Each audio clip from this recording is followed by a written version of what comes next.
এই অঙ্কটায় বলেছে আজ মঙ্গলবার হলে আজ থেকে 53 দিন পর কী বার হবে। এটা করার পদ্ধতি হলো দেখতে হবে কদিন দেওয়া আছে। 53 দিন দেওয়া আছে এখানে।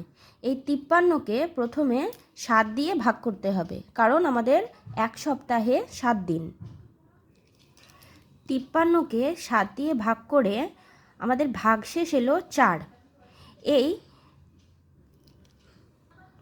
ভাগশেষ দিয়েই ক্যালকুলেট করতে হবে যে 53 দিন পর কী বার ছিল।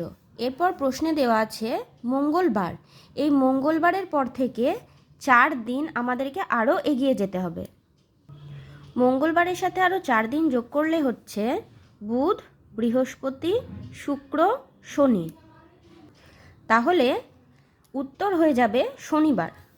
উত্তর শনিবার।